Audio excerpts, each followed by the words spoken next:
Hallo Freunde, ja, ihr seht richtig, ich bin wieder da und ich dachte, was gibt es Besseres als die neuen Videos mit einem Knall zu eröffnen, denn heute präsentiere ich euch das Toyplosion 3.2 Review.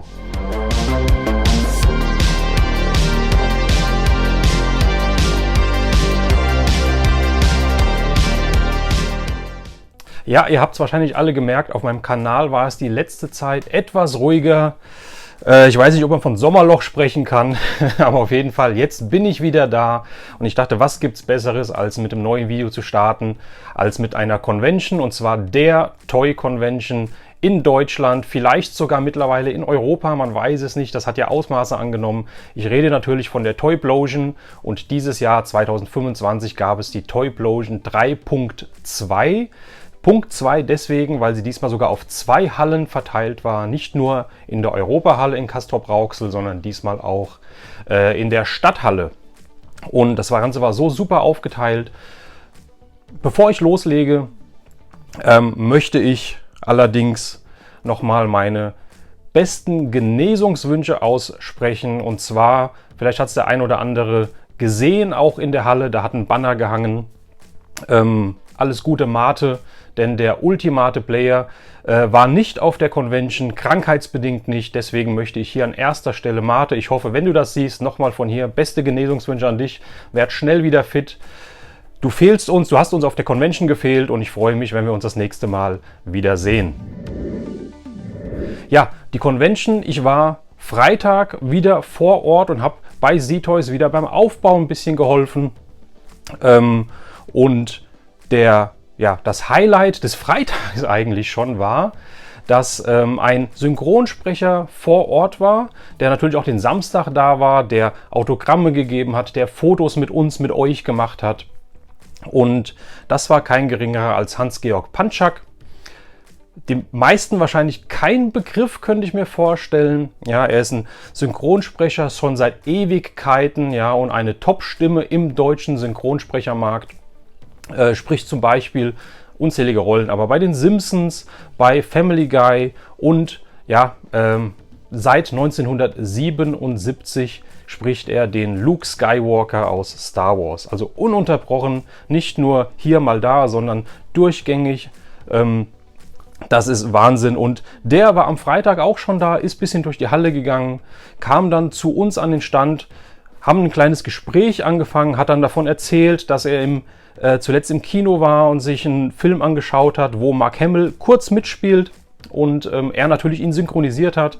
Und ich habe dann natürlich 1000 Fragen gehabt und habe dann unter anderem gefragt, wie das so ist, wenn man sich halt, wenn man im Kino sitzt und dann sich selbst halt hört. Und dann hat er angefangen zu sprechen und wir haben uns super unterhalten, hat uns ein paar Einblicke gegeben in die Synchronsprecherwelt, ein paar Sachen aus dem Synchron erzählt, ja, total spannend alles, also hat mich sehr, sehr gefreut. Natürlich habe ich mir nicht nehmen lassen, auch ein Foto mit ihm zu machen, also das war wirklich mein Highlight vom Freitag und dann dachte ich mir, wenn das heute schon so gut anfängt, wie soll es denn dann erst am Samstag werden, wenn die Messe eröffnet ist, nicht gelesen ist, die Messe ist noch nicht gelesen, aber wenn die Messe eröffnet ist und was soll ich sagen, der Samstag hat alles getoppt, was ich bisher erlebt habe.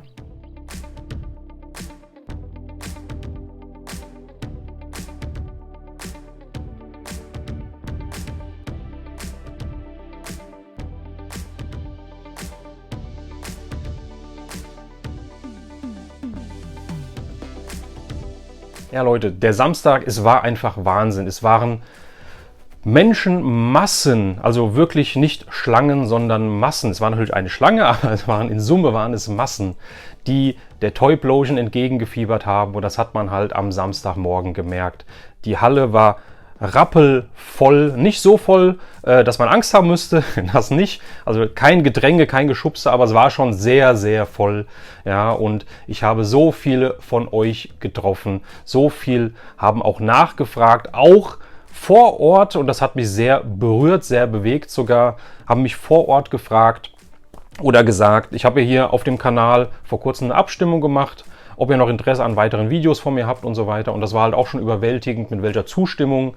Das habe ich gar nicht gerechnet, ja. Ihr gesagt habt hier, ja klar, wir möchten neue Videos von dir.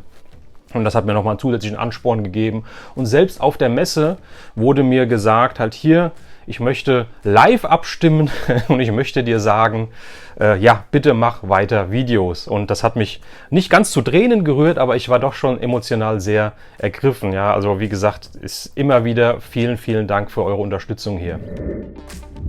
Ja, wie gesagt, die Toyplosion, wenn ich noch länger drüber rede, also es war ein Mega-Event, es war super organisiert, die Toyplosion Orga um den Peter, um den Benny, um den René, um den Philipp und so weiter. Es war einfach Wahnsinn. Es war super organisiert. Ja, Essen, die Location selbst, die zweite Halle, in der eine Bühne war, wo die Panels gehalten wurden und auch der ein oder andere Tisch noch stand, ja, mit allen möglichen. Ich blende immer wieder Bilder ein, bekannten Leuten, neue Leute getroffen, kennengelernt, gesprochen, so viel, dass meine Stimme noch nicht so ganz wieder da ist. Ich nehme das Video am heutigen Sonntag auf und wenn ihr das hier seht, hoffentlich ist es noch Sonntag, denn das Video möchte ich so schnell wie möglich online schalten. Genau, ich blende euch immer wieder Bilder ein von Personen, die ich getroffen habe, von super tollen Menschen, von super tollen Toys, die auch da waren und ich möchte jetzt zu den Toys kommen, die ich mir dort geholt habe, bekommen habe, gekauft habe, geschenkt bekommen habe. Und das finde ich immer wieder toll, ja, was es da so gab. Und ich möchte anfangen mit einem Vorab-Deal, den ich gemacht habe mit dem Aslan. Aslan, Grüße an dich über Facebook. Jawohl. Für die Jüngeren, die ihr vielleicht einschalten, ja, in meinem Alter ist man auch noch auf Facebook. Ich bin auf mehreren Social-Media-Kanälen, auch auf Insta bin ich zu finden. Da habe ich auch immer mal wieder Sachen gepostet. Wenn ihr hier Videos vermisst habt, ja, dann schaut mal auf mein Insta, da geht es nach wie vor ab. Ja, auch Videos kommen hier natürlich jetzt wieder. Aber Aslan, zurückkommend, ich habe mit ihm einen Deal gemacht auf Facebook. Und ihr werdet jetzt sehen, mein Toy Haul, in welche Richtung er geht. Das hier ist schon mal ein Vorgeschmack, denn ich habe ein Bootleg Rambo Set von ihm bekommen. Das haben wir vorab schon ausgemacht über eine Facebook-Gruppe. Habe ich noch nicht gehabt. Das ist ja so ein, ja, ich sage immer so ein Kirmes-Ding. Die gab es früher auf der Kirmes bei so Wurfbuden oder beim Schießen, beim Pfeilwerfen und so weiter. Wenn man da genug Punkte hat, da konnte man sich was aussuchen. Und das Teil habe ich tatsächlich noch nicht. Richtiger, purer Rambo-Abklatsch hier aus Rambo 1 mit dem Laken, was er sich da aus dem Truck ausgeschnitten hat und dann angezogen hat. Das hatte ich noch nicht, weil das Besondere hier ist, ich kannte das noch nicht mit dieser roten Pistole, mit diesem roten Revolver, der überhaupt keinen Sinn macht zu Rambo, aber was soll man sagen? Man nimmt es natürlich mit, wenn man sowas sieht. Es ist sogar noch Unpunched, da hat er sogar gesagt, ich weiß, dass du auf sowas Wert legst, also habe ich hier einen Unpunched rausgesucht, weil er 1, 2, 3 davon hatte und finde ich richtig cool. Also Aslan, vielen, vielen Dank für dieses schöne Stück, was dann auch noch in den Case wandert und dann zu meinen anderen kommt.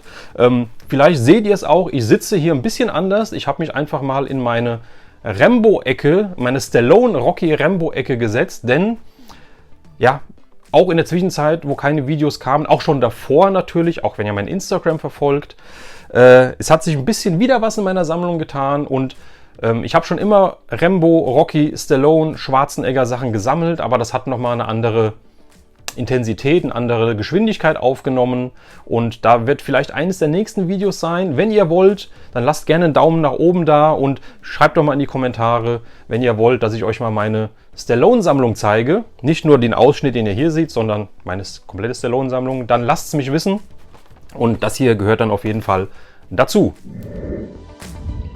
Dann war ich bei Toy Heaven am Stand. Die Jungs, die aus Italien immer anreisen, die, glaube ich, von Anbeginn von der ersten Toyplosion auch da waren, bei denen ich immer was gefunden habe am Stand. Und diesmal habe ich auch direkt gefragt, hey meine Freunde, habt ihr irgendwas Vintage-mäßiges von Rambo, von Terminator, von Rocky dabei? Und sie haben gesagt, ja, wir haben was und haben es mir gezeigt. Und ich glaube, ich habe die Rambo-Toys am Stand leer gekauft, denn ich habe was mitgenommen. Einen Rambo-Rucksack Nummer 1, noch verpackt, noch sealed. Der muss hier oben eigentlich aufgeschnitten werden. Ja? Das ist verschweißt hier oben, also ist noch eingepackt. Den habe ich mitgenommen. Wunderschön mit dem Rambo 2 Artwork. Der ist von 85, jawohl von 85, von Lago. Die haben ja Rambo-Sachen damals rausgebracht. Und hier haben wir den Rucksack und das Schöne ist, ich weiß nicht, das wird man wahrscheinlich auf der Kamera nicht einfangen können, aber hier ist so ein 3D-Bild von Rambo drauf. Ja, finde ich mega klasse. Der wird natürlich, auch wenn ein Rucksack zum Benutzen da ist, der wird natürlich nicht ausgepackt. Ja, das kann ich niemals mir gegenüber rechtfertigen, dass ich den jetzt auspacke, sondern der wandert auch so in meine Sammlung. Ein schöner Rambo-Rucksack und oh, das Plastik riecht noch richtig schön 80er Jahre mäßig nach Plastik. Richtig cool. Ja, den habe ich mir bei Ihnen mitgenommen. Dann hatten sie zudem ein Survival Knife, ebenfalls noch sealed, noch ja, Mock kann man dazu sagen, Mint on Card. Ja, wir haben hier einmal auch von Lago, auch wieder von 85. Wir haben natürlich das Messer, wir haben eine Uhr und da steht sogar Rambo drauf. Dann haben wir hier so ein, ja, noch ein Band. Da kann man das wahrscheinlich hier das Messer irgendwie befestigen und natürlich das Amulett, was er von Kobao bekommen hat. Ihr Glücksbringer, der ihr ja gerade nicht so viel Glück gebracht hat, aber ihm anscheinend dann schon. Ja, und das Coole ist auch, das Motiv hier habe ich auf diesen Verpackungen von Lago oder sonstige noch nicht gesehen. Ja, das ist ein, ja, weiß nicht, ob es ein einmaliges Motiv ist, aber ansonsten habe ich immer Rambo von der Front drauf. Hier habe ich ihn seitlich. Finde ich richtig cool. Auch das wandert natürlich in den Case und nehme ich mir mit, beziehungsweise wird dann in die Sammlung eingebaut. Und dann, apropos nehme ich mir mit, habe ich gesagt, das nehme ich auch mit, denn das habe ich auch noch nicht gehabt, und zwar ein M16 Combat Target Set. Eine M16 im Mini-Format. Guckt euch das mal an. Ja, ich weiß, es gibt größere Gewehre, Maschinengewehre von Rambo, auch wiederum von Lago Toys, die ich auch noch nicht habe. Das kleine hier habe ich auch noch nie gesehen und hier auch, es ist unpunched, ja, es ist von 85, es ist ein Mini-Maschinengewehr mit Patronen, mit hier, ich habe hier einmal den Helikopter und einmal einen Jeep. Der Helikopter, wenn ich ihn abschieße, dann kriege ich 100 Punkte, den Jeep 50, also der Helikopter ist mehr wert, wenn ich ihn treffe, aber auch hier wieder natürlich, das bleibt eingepackt, Leute. Natürlich bleibt das eingepackt. Ja, das kommt auch in den Case und kommt dann in die Sammlung dazu. Und hier, das meine ich hier, das Bild, das ist immer so dieses Standardbild eigentlich. Und hier nochmal im Vergleich das Bild, was ich sonst noch nie gesehen habe. Wenn ihr noch weitere Toys kennt, wo dieses Bild drauf ist, dann weiß ich hundertprozentig, das habe ich noch nicht. Dann wisst ihr ja, was ihr zu tun habt. Schreibt mich an, schreibt es in die Kommentare und sagt mir Bescheid, wo ich das schöne Zeug finden kann. Und zum Schluss, auch wie gesagt, nach wie vor bei Toy Heaven am Stand, haben sie noch gesagt, guck mal, ich habe hier noch eine Bendy-Figur. Bendy Flex, das sind ja so Gummifiguren mit so Drähten drin, die man verbiegen kann. Und da hat er auch gesagt, hier, das ist was ganz Seltenes, gab es eigentlich nur hier und da, hat er so ein bisschen erklärt. Und ich dachte mir, hey, enough said, kaufe ich. Und zwar hier diesen tollen Rambo noch. Ich hoffe, das sieht man hier. Ja, mit dem Maschinengewehr in der Hand. Ich weiß nicht, ob er hier auch noch was in der Hand hat oder haben könnte. Wahrscheinlich nicht, weil es ist so Gummi. Der müsste auch von Mitte der 80er Jahre sein. Zu Rambo 2 natürlich. Ja, richtig, richtig geil. Hat das Maschinengewehr in der Hand. Ja, ich biege ihn nicht. Also das ist die Ausgangsposition, weil es ist halt Gummi überzogen, das Ganze. Und ich glaube, dass das Gummi mittlerweile, das müsste man mal vielleicht ein bisschen pflegen. Ja, dass das Gummi wirklich reißt oder ja, bricht, kann man nicht sagen, aber doch reißt, wenn ich den jetzt hier hin und her biege. Deswegen bleibt der so und auch der wandert natürlich in die Sammlung. Finde ich mega geil bei meinen Freunden, den Italienern von Toy Heaven. Ich habe ja gesagt, man sieht so langsam, wo es hingeht bei diesem Video, bei meinen Funden der Toyplosion 3.2, bei Strong Vision, beim Andy Daniel, genauer gesagt bei seinem Bruder, habe ich dann aus der Krabbelkiste, Moment, wo ist es da, einen Terminator von Kenner mitgenommen. Ja, die losen, auch wenn die Waffen nicht dabei sind und so weiter, wo ich was sehe, wo es preislich passt. Ich glaube, der hat jetzt 4 Euro gekostet, meine ich. Da überlege ich gar nicht. Die kommen in meine Sammlung, wunderschön.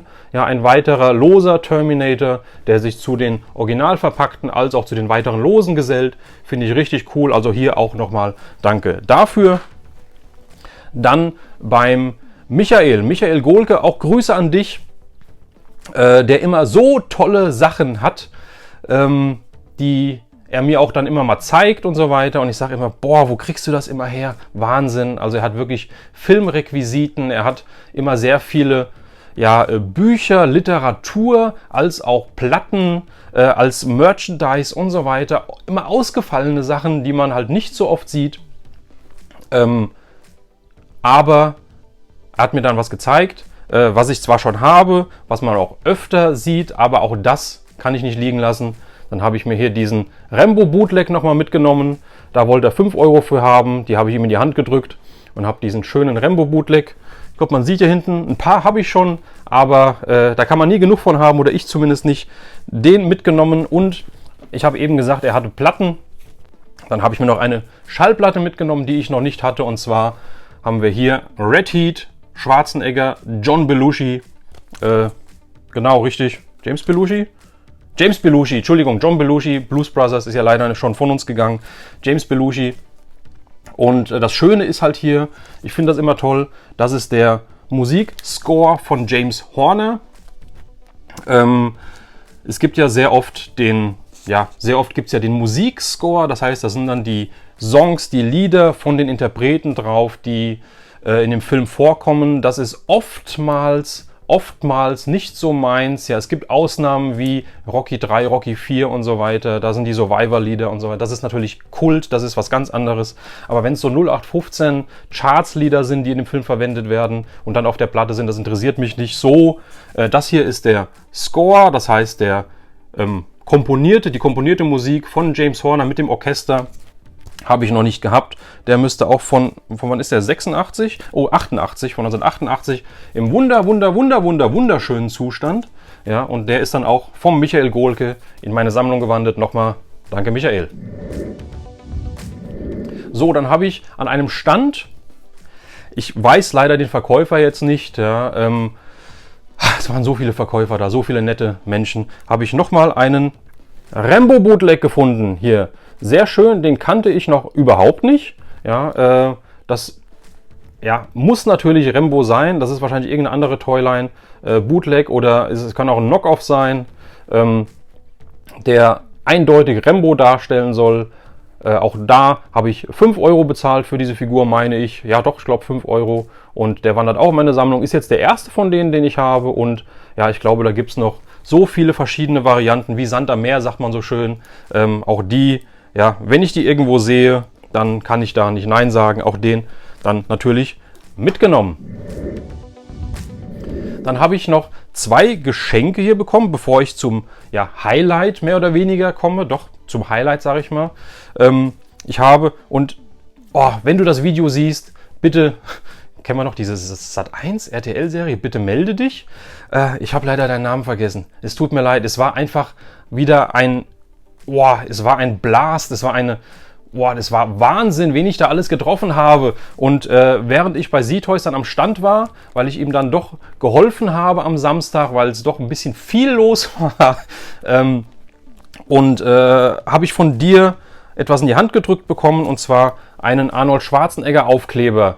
Und der ist, hier steht hier unten, Fitness Products All Stars. Das ist, der Arnold hat ja auch in den 80ern, war das ganz, ganz sicher, so Proteinpulver und alle möglichen Muskelaufbaupräparate, Werbung für gemacht.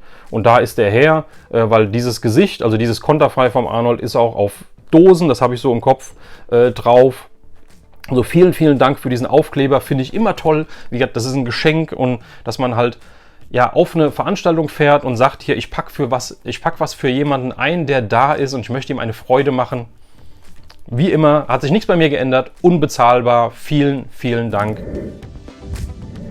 Dann ein weiteres Geschenk, da hat mich der Marco, Grüße an dich Marco, du weißt, wer gemeint ist, angeschrieben vorab und hat gesagt, halt, hier, ich habe hier was für dich, das habe ich auf dem Flohmarkt gefunden, möchtest du haben? Habe ich gesagt, boah, ja, was möchtest du dafür haben? Sagt er, ich bring's dir mit, ist ein Geschenk für dich, ja, passt super in deine Sammlung. Ich habe gedacht, ja, vielen, vielen Dank. Nochmal, wie gesagt, es ist nicht selbstverständlich, und es ist eine deutsche True Lies Laserdisc. Arnold Schwarzenegger True Lies. Ja, finde ich richtig klasse, dass man auch auf dem Flohmarkt daran denkt, halt, hier, guck mal, dem könnte das gefallen, ich nehme es mal mit, ja, und ich möchte ihm eine Freude machen. Finde ich Wahnsinn. Laserdisc, und das Coole ist, das ist ein Gatefold nennt sich das bei den Schallplatten. Ich denke mal, das ist bei den Laserdiscs genauso. Ja. Denn ich kann das Ganze aufklappen.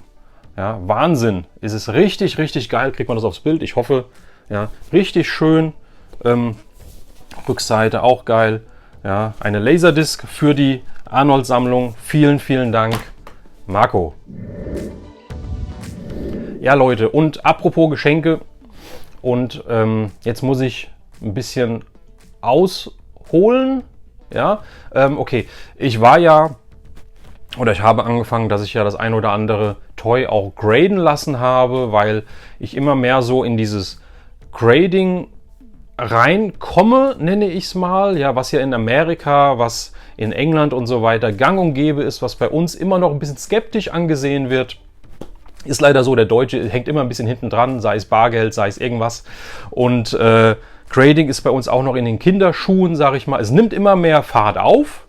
Ja, und ich hatte ja bei GTG, bei German Toy Grader, beim Olaf und beim Fabian schon mal Sachen abgegeben, wollte das mal testen, weil das waren Sachen, wo ich mir sowieso ein Case für holen wollte, damit die geschützt sind. Und dann dachte ich mir halt, lasse doch gerade graden. Die bauen dir ein Case dafür. Ich hätte mir ein individuelles Case maßanfertigen lassen müssen.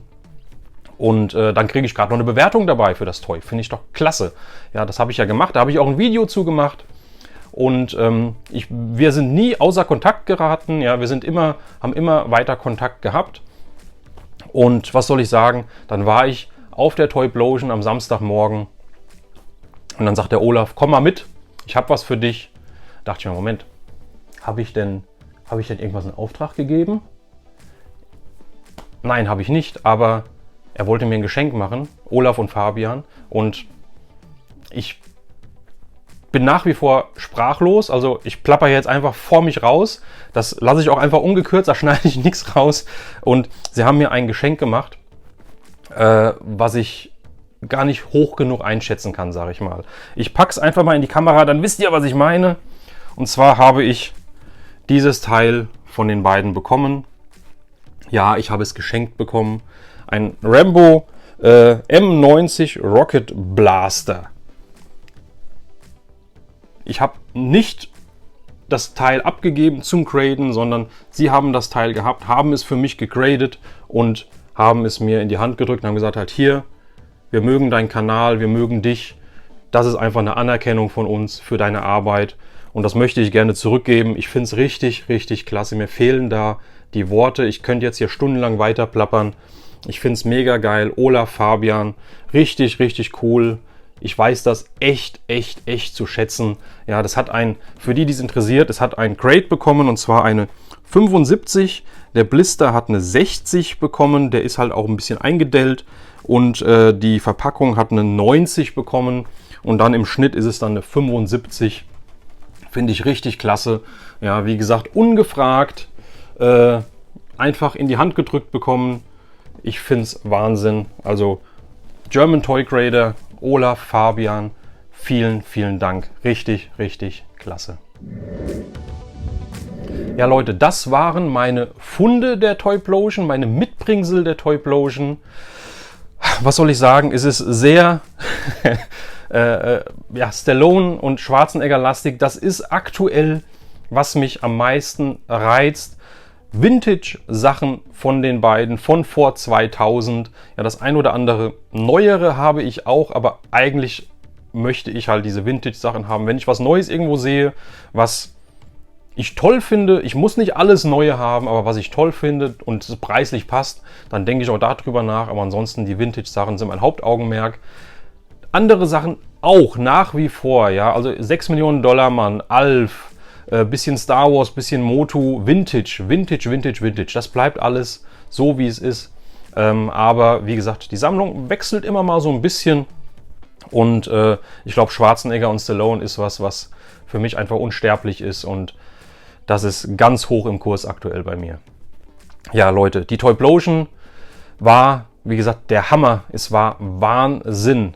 Und ja, abschließend, es bleibt mir nichts weiter zu sagen. Ich freue mich dermaßen auf 2026 Toyplosion. Ich hoffe natürlich, dass es weitergeht. Ja, ich wüsste gar nicht, was ich ohne die Toyplosion machen sollte, wenn die auf einmal ja nicht mehr stattfinden sollte. Also Leute, gebt Feedback. Wollt ihr eine Toyplosion 4? Vielleicht 4.3, weil wir dann 3 Hallen haben, weil 2 Hallen nicht mehr ausreichen. Ja, schreibt es in die Kommentare. Lasst mich wissen, was ihr davon haltet. Lasst mich wissen, was ihr von den Funden haltet. Schreibt auch gerne rein, wenn ihr da wart, was ihr gefunden habt. Und dann sehen wir uns jetzt endlich wieder regelmäßig bei einem meiner neuen Videos, bei einem meiner nächsten Videos. Also Leute, haltet die Ohren steif. Ich wünsche euch einen tollen Tag, eine tolle Zeit. Bis zum nächsten Video. Macht's gut. Euer Retro Rauner.